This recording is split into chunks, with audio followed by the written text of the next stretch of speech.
There was a tragedy here at Flying Baron Estates yesterday at 10 a.m.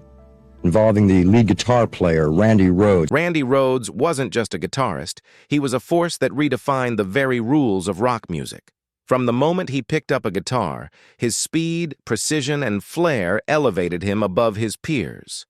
Fans marveled at his intricate solos, his blending of classical technique with hard rock aggression, and his uncanny ability to make every note feel both technical and soulful. Yet, while his talent was undeniable, his life and career were tragically cut short, leaving the music world with one of its most haunting questions. How did such a promising life end so abruptly? Over 4 decades later, the story of Randy's final hours still captivates and terrifies. Was it a simple accident? A reckless thrill gone wrong? Or could there be something more sinister lurking beneath the official reports? The details, the eyewitness accounts, and the strange coincidences surrounding that day have fueled speculation for decades, creating a story that refuses to settle comfortably into the label of tragic accident. When you dig into the events of that morning, in Florida, a pattern begins to emerge. It's a story of split-second decisions, of fate's cruel interventions, and of the sudden catastrophic consequences that can result from a single impulsive act. You've heard the rumors, you've read the headlines, but the truth is far more complex, layered, and chilling than most accounts let on. In this video, we're going to go beyond the surface. We'll explore the crash itself, the moments leading up to it, the people involved, and the theories that continue to challenge the official story. You'll hear about eyewitnesses who saw the chaos unfold firsthand, and bandmates who still struggle to reconcile the loss with the strange circumstances surrounding it. And perhaps most hauntingly, you'll see how the choices of a single person, both Randy and those around him, intersected with fate to create a moment that would reverberate through rock history forever. This isn't just a recounting of an accident. It's an exploration of the human element, the fear, the courage, and the inexplicable twists of fate that shaped Randy Rhoads' final hours. If you think you know the story, think again. What follows is a detailed look at the morning of March 19, 1982, and the tragedy that changed the world of rock forever. The morning of March 19, 1982, began like any other on the tour bus. Ozzy Osbourne's band had finished a performance the night before in Knoxville, Tennessee, and after hours of travel, they were en route to Orlando, Florida, for their next show. The journey was long, exhausting, but ordinary. Yet what was meant to be a routine morning stop would turn into one of the most notorious tragedies in rock history. At exactly 10 a.m., a Beechcraft Bonanza F-35, piloted by 36-year-old Andrew Aycock, a licensed but medically expired pilot and the band's tour bus driver, took to the skies above Flying Baron Estates in Leesburg, Florida. On board were Randy Rhoads, the 25-year-old guitar virtuoso whose solos had captivated millions, and Rachel Youngblood, the 58-year-old tour seamstress who had been part of the crew for years. What happened next was a sequence of events that no one who witnessed it could ever forget. Eyewitness accounts paint a scene that was both horrifying and surreal. The small plane made several low passes over the tour bus, a stunt meant to wake the crew, and then disaster struck. On its third pass, the plane's left wing clipped the bus roof, sending the aircraft into an uncontrollable spin. It crashed into a pine tree and then a garage attached to a nearby home, exploding in flames. All 3 aboard were killed instantly. Keyboardist Don Airey, standing outside with a camera, described the scene as apocalyptic. It looked like a war zone, he would later recall. Smoke blackened the sky, body parts were scattered, and the wreckage of the plane and the property stood as a grim monument to the sudden and violent loss. Bassist Rudy Sarzo, Randy's close friend, said he had never seen anything like it. The destruction was total, yet chillingly precise. The damage stopped short of the tour bus. a detail that would later haunt those left behind. The stop at Flying Baron Estates had begun as a mundane task. The band needed to fix the bus's faulty air conditioning system, but Aycock, with access to a plane parked on the property, decided to take it for a joyride. According to the NTSB, it was poor judgment that led to the crash. But eyewitness testimony complicates that explanation. Don Airey recalled seeing unusual commotion inside the cockpit, wings tipping erratically, and a struggle that suggested the crash was more than a simple stunt gone wrong.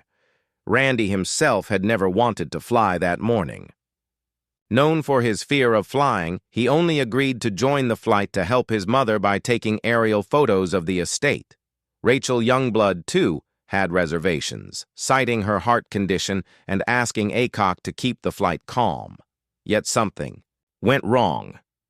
In mere minutes, the ordinary became catastrophic, leaving the rock world in shock.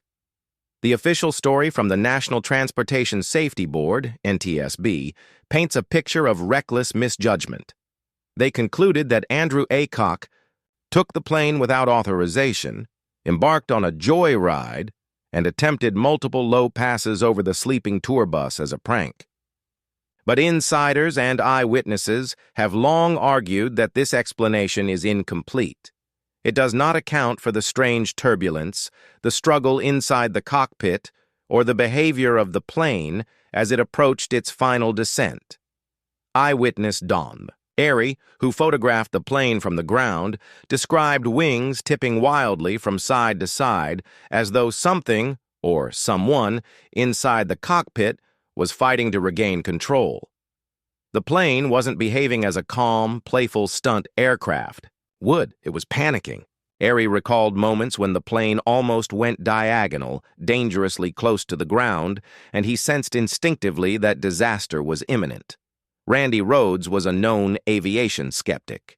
He avoided flights whenever possible, preferring to stay grounded. So why did he consent to this ride? According to those close to him, it was simple. He wanted to help his mother by taking photos of the estate from above. Rachel Youngblood, aware of her heart condition, hesitated as well, requesting a safe, gentle flight.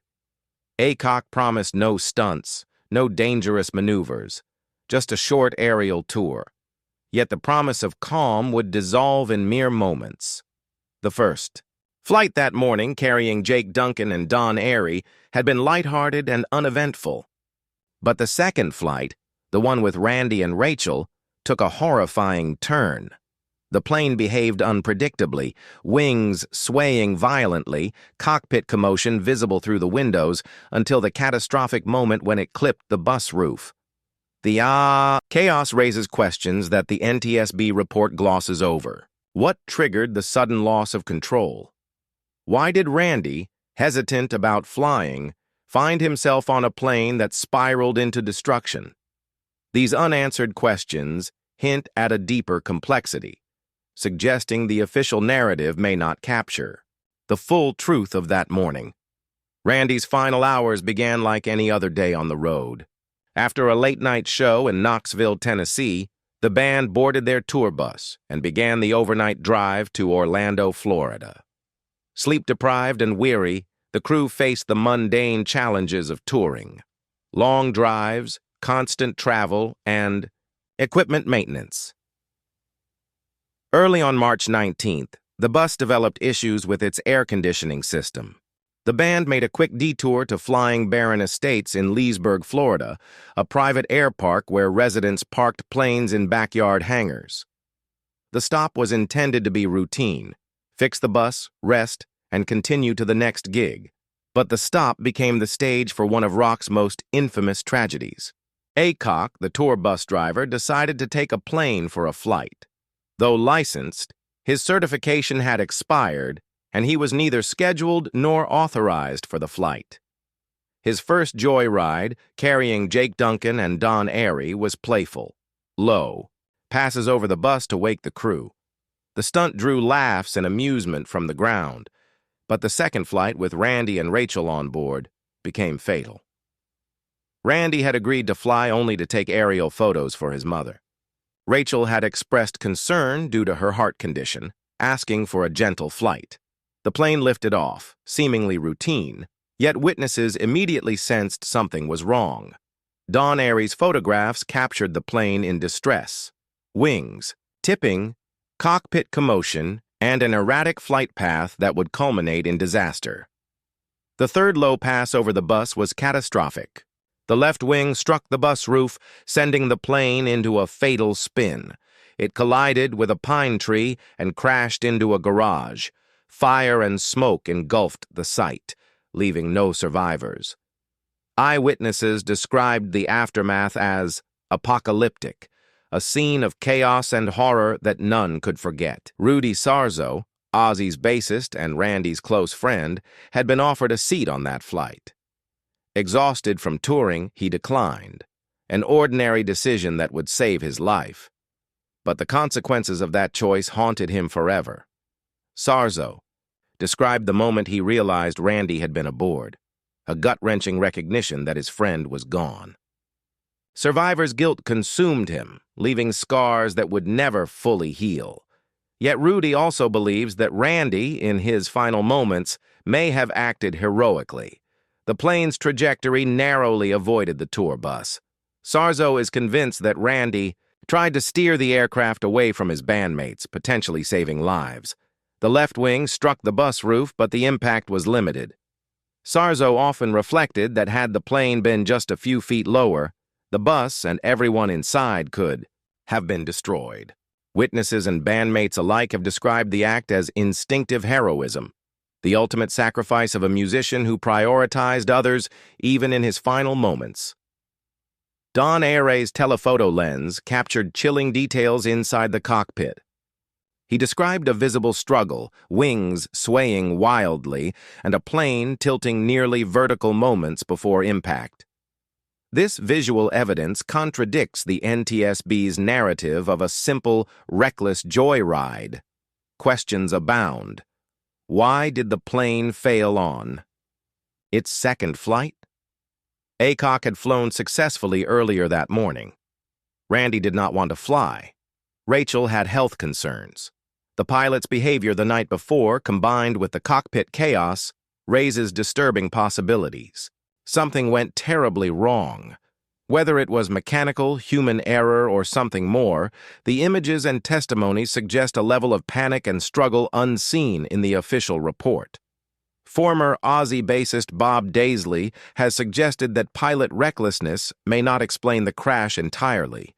Theorists have pointed to inconsistencies in flight behavior, unexplained cockpit commotion, and unexplored motivations.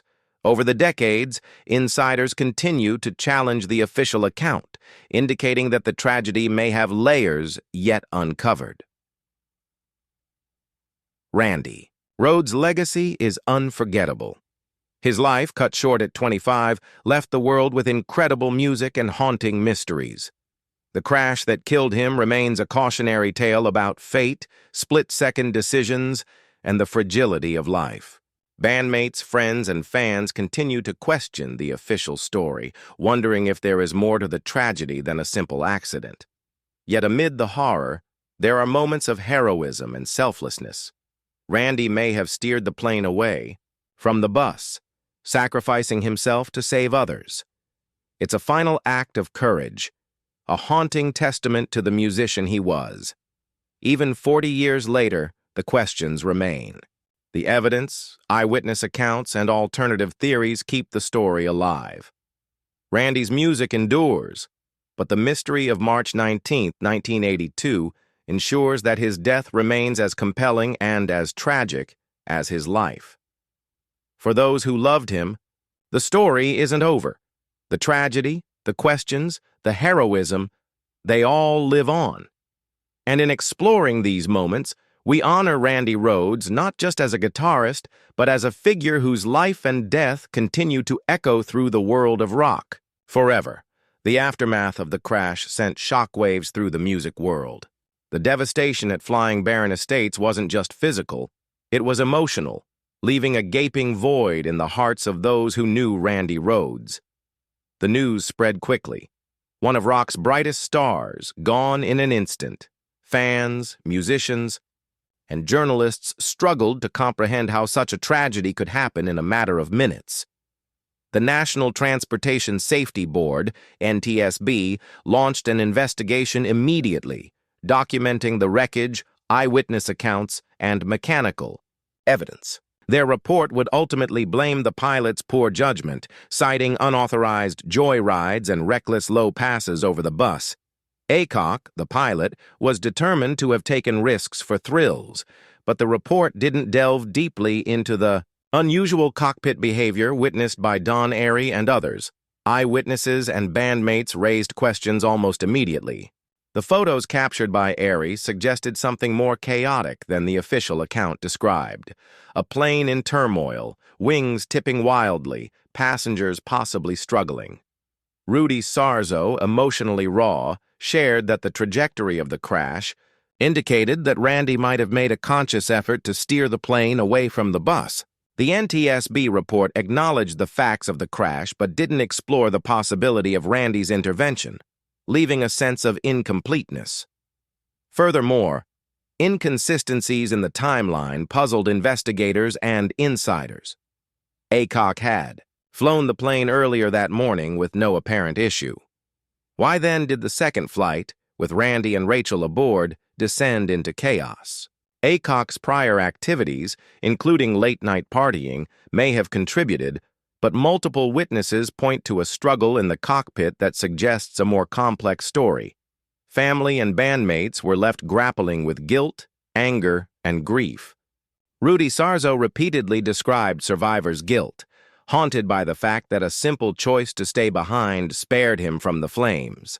Don Airey and other band members wrestled with the visual memory of chaos and destruction. Even decades later, interviews and documentaries highlight the psychological toll of witnessing such sudden loss. The crash also raised broader questions about tour safety and accountability.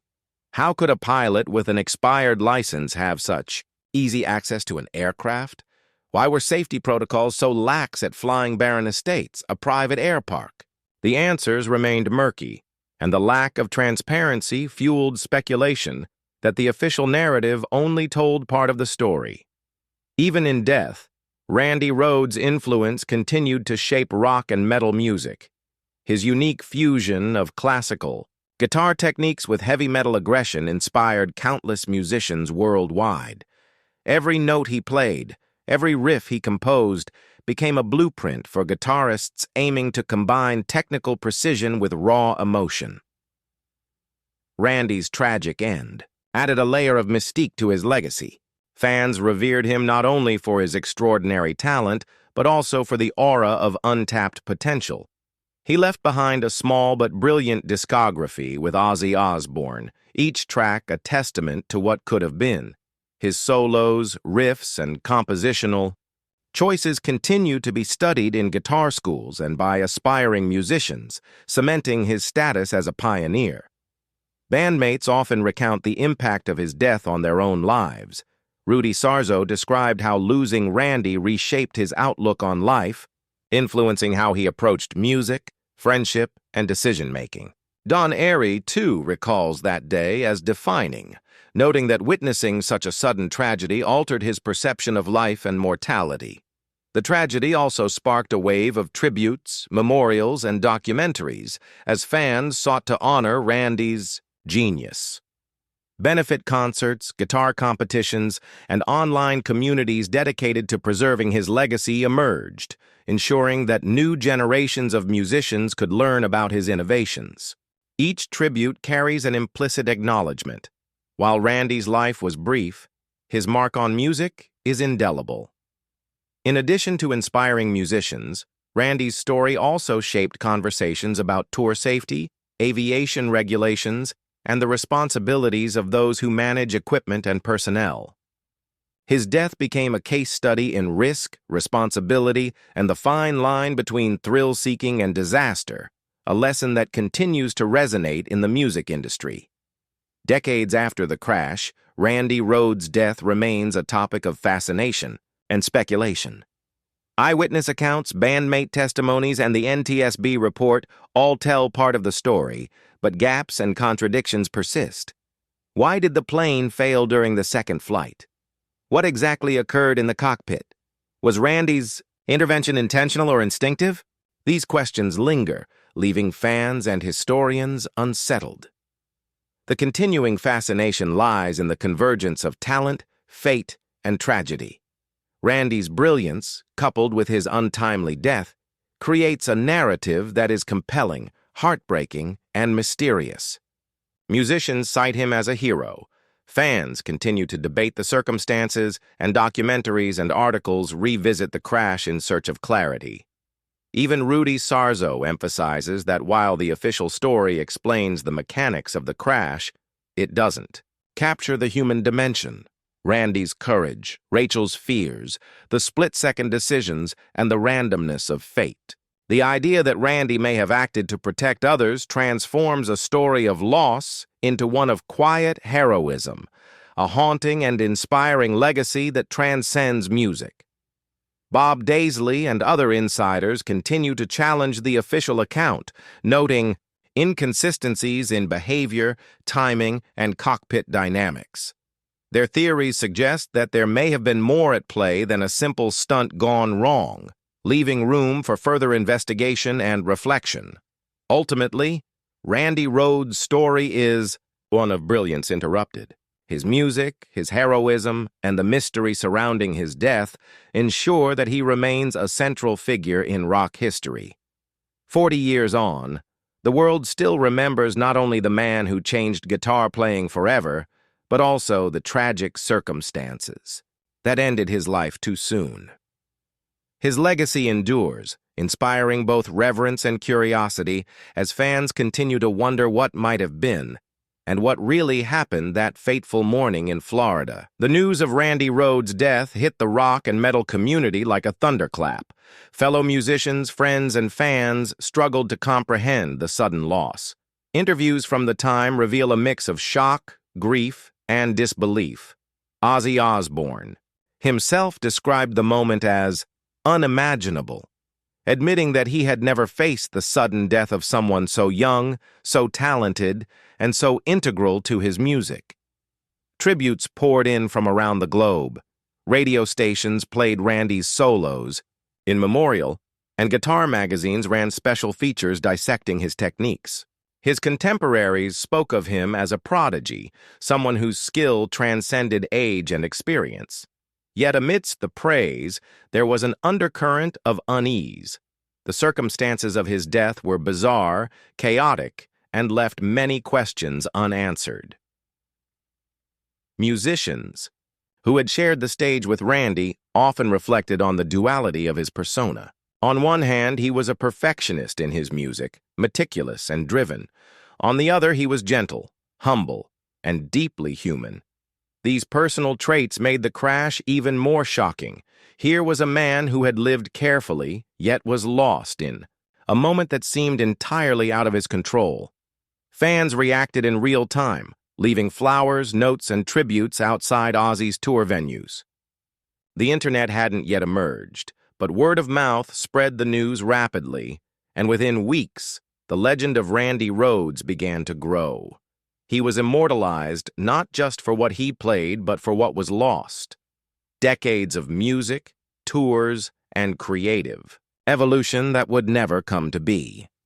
For decades, fans have debated what truly happened that morning. Was it a reckless stunt, as the NTSB suggested? Did Randy's intervention play a role in saving the tour bus? Or were there other forces at play, perhaps mechanical failures or pilot error compounded by human unpredictability? Eyewitness testimony continues to fuel speculation. Don Airey's photographs of the cockpit and erratic plane behavior raise troubling questions. Rudy Sarzo's belief that Randy acted to steer the plane away from the bus adds another layer of intrigue. Even today, new fans and old followers examine these accounts, trying to piece together the puzzle. Some theories delve into the psychology of the pilot. Andrew Aycock had a history of thrill-seeking behavior and reportedly partied the night before. the fatal flight. Was fatigue or recklessness the main cause? Others point to environmental factors, the plane's mechanical condition, the small size of the airfield, and the proximity of structures all contributed to the deadly outcome. Despite decades of investigation, no single explanation fully satisfies the questions surrounding the crash. Every account, photograph, and testimony seems to tell part of the story, but leaves room for doubt. This uncertainty has helped cement Randy's death as both a tragedy and a legend, an event that fascinates, terrifies, and inspires inquiry among musicians and fans alike. Randy Rhoads' story transcends music. His life and death have taken on a mythic quality, shaping how generations perceive talent, tragedy, and heroism. Guitarists study his work not just to emulate his style, but to understand the discipline, dedication, and creativity that defined him. Tributes and commemorations keep his legacy alive.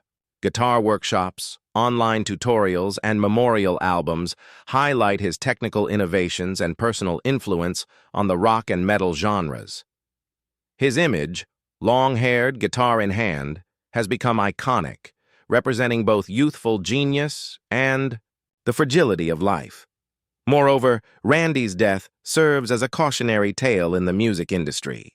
His story underscores the importance of safety, preparedness, and vigilance, particularly when touring involves vehicles, aircraft, and tight schedules. It also emphasizes the human cost of split-second decisions, showing that the smallest choices, like Rudy Sarzo declining to fly, can change the course of fate. Randy's mythos also touches fans emotionally. His music inspires not just admiration, but reflection on mortality, heroism, and the impact of a single individual. The tragic circumstances of his death amplify the reverence for his achievements, transforming him from a brilliant guitarist into a symbol of lost potential and enduring inspiration. In recent years, documentaries, interviews, and online forums have revisited the crash. New evidence and personal recollections occasionally emerge, sparking renewed debate about the official NTSB findings. Some researchers argue that the crash trajectory suggests Randy attempted to mitigate the disaster. Others focus on inconsistencies in the pilot's behavior and the plane's mechanical history. The internet has allowed fans to aggregate data, photos, and testimonies, creating detailed reconstructions of the flight. These modern re-examinations rarely reach definitive conclusions, but they sustain interest in Randy's story, keeping both the musician and the mystery alive. Randy's death also resonates in the broader context of rock history. Comparisons. With other musician tragedies, plane crashes, overdoses, and on-stage accidents illustrate the precariousness of life in the fast-paced music world. His story is remembered not just for the event itself, but for how it reshaped the understanding of touring risks, band responsibility, and the human cost behind the glamour of rock stardom. The bandmates of Randy Rhoads have spoken about his death with a mixture of grief, guilt, and admiration for the man they lost. Rudy Sarzo, who narrowly avoided the crash, has repeatedly described the day as the defining moment of his life. Survivor's guilt became a constant companion. He would wake in the middle of the night, haunted by images of the plane, the flames, and the sudden void left by Randy's absence. Sarzo often reflects on the idea that Randy may have acted in his final moments to save others.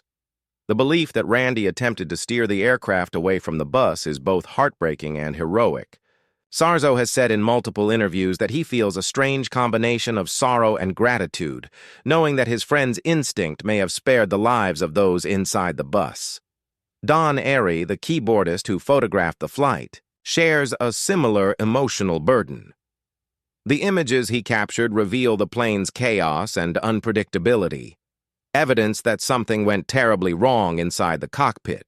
Yet beyond technical details, Airey emphasizes the human element, the terror and courage of the moment. The bandmates' recollections humanize the tragedy, showing the psychological and emotional aftermath, not just the physical destruction. Ozzy Osbourne himself has described the shock of losing Randy as almost incomprehensible. In interviews and documentaries, he recounts the surreal feeling of having a life-changing event occur within moments, leaving him to navigate both grief and the continuation of his career. The emotional ripples of Randy's death have never truly subsided, illustrating the profound impact one person can have on the lives of many. These reflections reinforce the complexity of the event. The crash was not merely a statistic or a footnote in rock history. It was a deeply personal, human tragedy that affected everyone who knew Randy. Through their memories, bandmates keep his story alive, sharing the anguish, heroism, and unanswered questions that surround that fateful day. Randy Rhoads' legacy is multifaceted. As a musician, he transformed guitar playing, influencing generations of rock and metal artists. As a human being, his courage, humility, and artistic vision continue to inspire those who study his work. And as a figure whose life ended too soon, he became a symbol of both tragedy and heroism. Even decades after the crash, Randy's story captivates fans, historians, and musicians alike. The mystery surrounding the cockpit, the pilot, and Randy's final actions ensures that his death is not easily forgotten. Each eyewitness account, each photograph, and each recollection adds to a complex narrative that blends fact, theory, and legend. His music continues to resonate, with every riff, solo, and composition reminding listeners of his technical brilliance and creative daring. Fans honor him through cover performances, tutorials, and tributes, ensuring that new generations appreciate his contributions. Beyond his artistry, Randy's story serves as a powerful reminder of life's fragility and the profound consequences of split-second decisions. The enduring fascination with his death is as much about the human story as it is about music. Fans and bandmates alike reflect on courage,